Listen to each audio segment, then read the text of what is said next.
Hello again, this is Lawrence Holgate, and this is episode 4 of Understanding Plato. This episode is a continuation of Plato's Apology, the Trial of Socrates. And for those of you who have a copy of my book and are following along as I read, I'll be reading from chapter 3, starting with section 3.2.3 in that chapter, titled Gods and Personal Demons. Now, Socrates has already pretty much demolished Meletus in a cross-examination of what he understands by the idea that Socrates has been corrupting the youth of Athens. He's now going to turn to a second charge, which was brought against him by Meletus, and he's going to show that what is being charged is just false. The second charge is that Socrates does not acknowledge, quote, the gods the city acknowledges, but new demonic activities instead. Now, the word demonic is a derivation of the word demon, which is the Greek word for our word demon, meaning divine power, fate, or God. The ancient Greeks thought that there were both good and bad demons. In Greek mythology, deified heroes were included in the class of demons.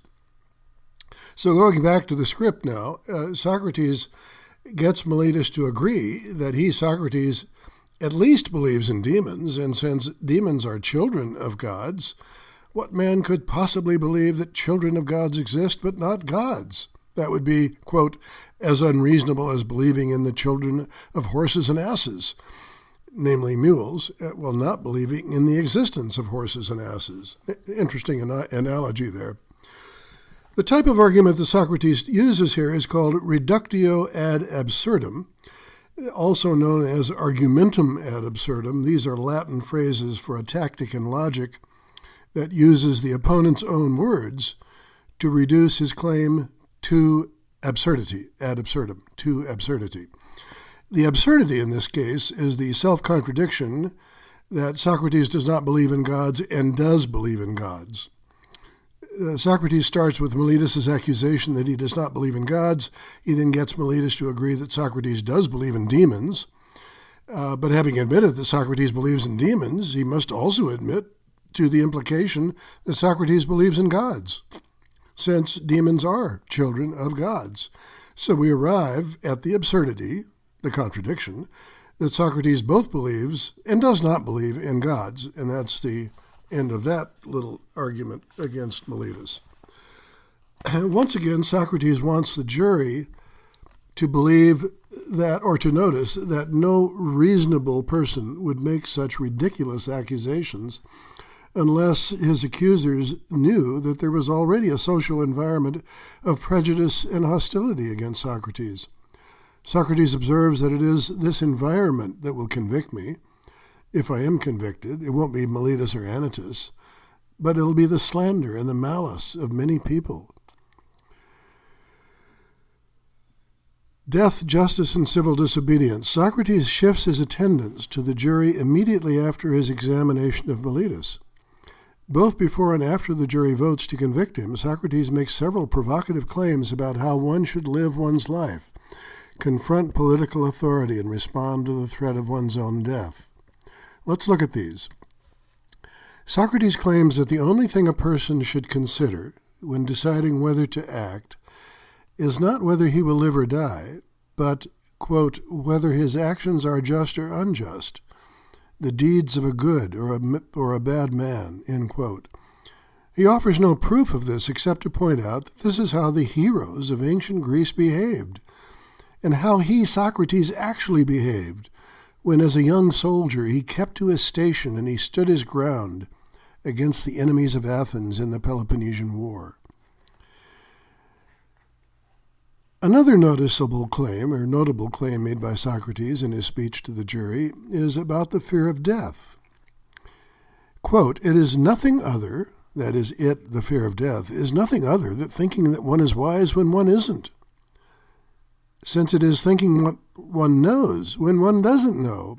I mean, no one knows whether death may not be the greatest of all goods for people, but they fear it, as if they knew for certain that death is the worst thing of all. Yet surely this is the most blameworthy ignorance of thinking that one knows what one does not know." End quote. Socrates later modifies this position when he says, "There is a strong reason to hope that death may be something good." Apparently, there's nothing blameworthy about having a strong reason to have a belief about what happens after one's death, whether it is good or bad, as long as one does not use his reasons to claim knowledge about this. Socrates' reasons for thinking that death might be a good thing starts with two possibilities. After our death, we are either A, nothing as it were, and have no awareness whatsoever of anything at all, or B, we are something and there is some sort of change, a migration of the soul to another place.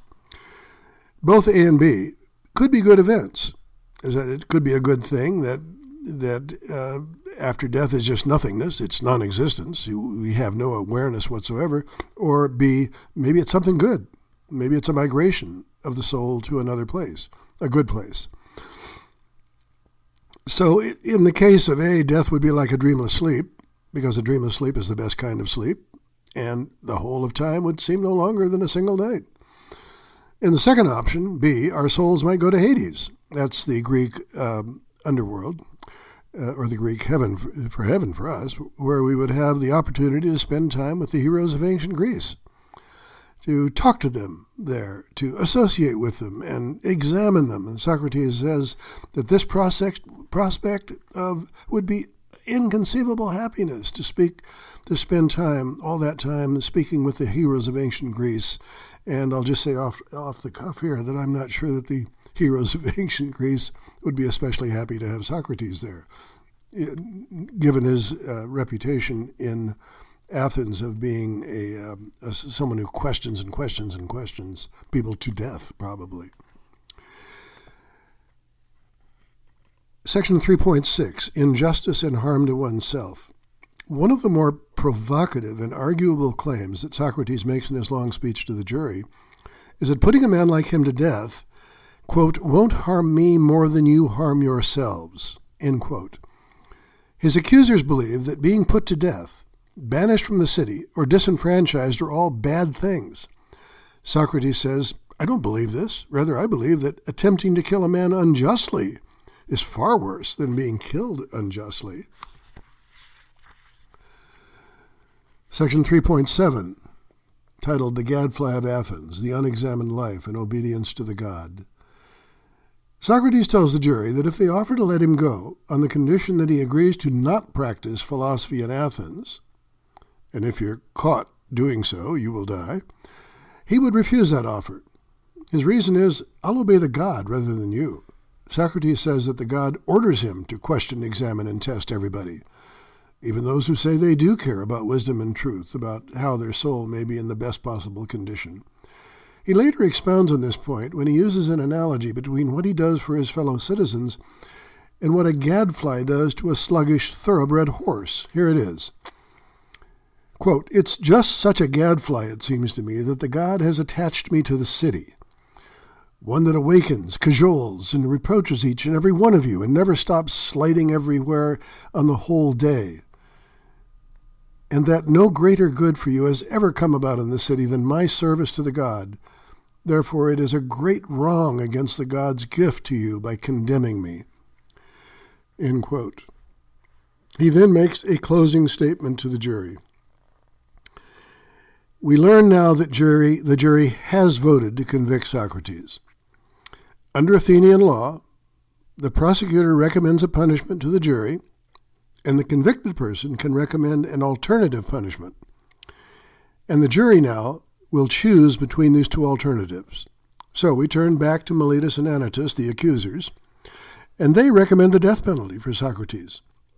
So it's expected that Socrates will recommend exile to another city-state, but Socrates points out that in exile he would continue to do what he has done in Athens, and he'd probably be expelled from any other city-state because he'll just continue his relentless attempts to better the lives of the inhabitants. It is at this point that Socrates utters the most quoted passage in the Apology. Quote, the unexamined life is not worth living for a human being." I'll repeat that. The unexamined life is not worth living for a human being. And what we usually say is we make it a little bit, we understand that it's for a human being. Just the unexamined life is not worth living. Something to think about. Instead of the death penalty or exile, Socrates quasi-sarcastically recommends that he be given free meals for the rest of his life, for the implied reason that by recommending a reward than a punishment, that's consistent with his belief that he has improved, not harmed, his fellow Athenians. At the last minute, his friends offer to put up the money to pay a fine in lieu of the death penalty. They put up 30 minas, that's the Greek dollar, a considerable amount in those days, by the way, and Socrates accepts the offer of his friends to have that money put up as a fine, but that is turned down. It's to no avail. The jury votes for the death penalty. Before he goes to jail and awaits his execution, Socrates marvels at the fact that the god's sign did not interfere in anything that he said in court. Perhaps he conjectures it is likely that what has happened to me is a good thing, and that those of you who suppose death to be bad make an incorrect supposition. And Socrates then concludes the trial with remarks about why death should not be feared, remarks we've already seen. So that's the end of the famous trial of Socrates. The next thing we're going to do next week is to look at the Crito. And the Crito it's not the death scene, but it's prior to the death scene. It's where Socrates is being held in jail, awaiting execution, and the character Crito enters the cell, and he excitedly tells Socrates that execution is near, and they have a long discussion in the Crito. So we'll see you next week about that. Thank you.